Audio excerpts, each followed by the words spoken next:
I should probably move that picture of Timothée Chalamet.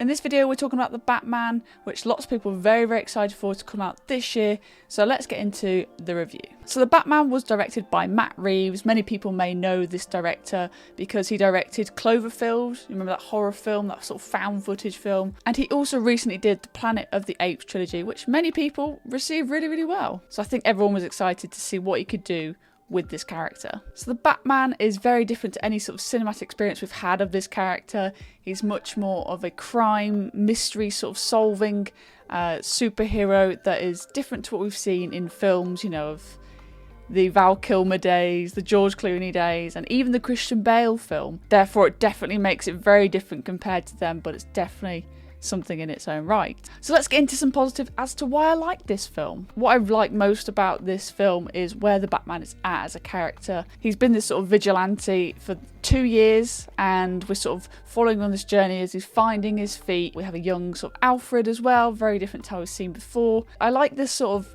noir, sort of gothic, emo kind of Batman. I think it works, and the voiceover accompanies that and adds to any sort of layers for that character, and really sort of sets up where Bruce Wayne is at this moment in his life. Generally, I think there's very good performances in this film. Pattinson does a great job at this Batman, makes it his own, very different compared to everyone else, and doesn't tread on else's toes.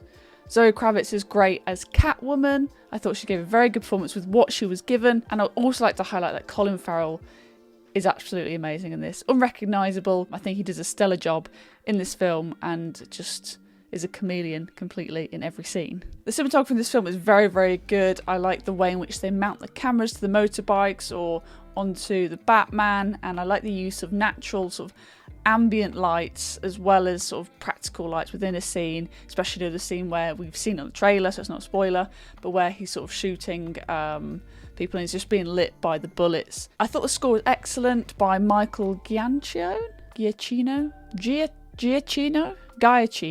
score in this film is excellent. It really helps to add to the character, and I love the sort of theme for Robert Pattinson's Batman in this. And my final positive was that I loved the entrances for the Riddler at the beginning in those first sort of opening 10 minutes.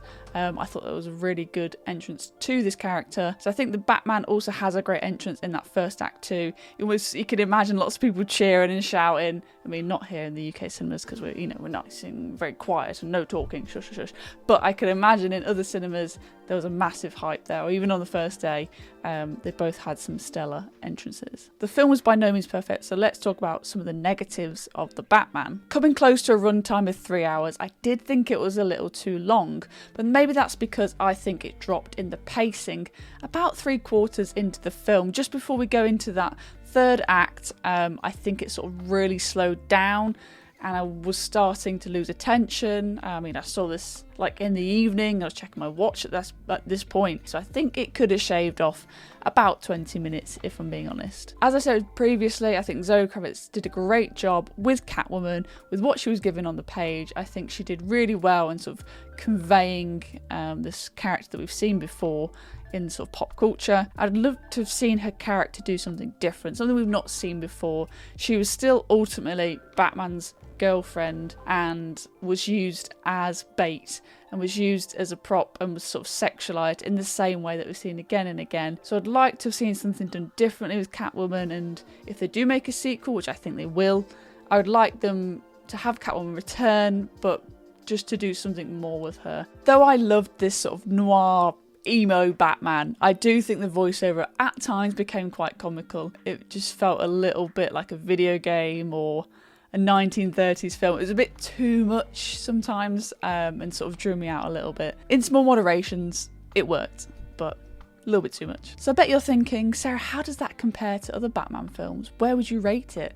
And I think this is a good film. I think it's a very good Batman. It will take me till release on sort of demand or physical copy till I watch it again. I'm not going to go and see it in the cinema, but I did enjoy my time with it. In my opinion, it's not as good as the Christopher Nolan films as a whole, but saying that, I do like Robert Pattinson as Batman. I think this is a good version of Batman. But as a whole, I still enjoy those Christopher Nolan films just a bit more.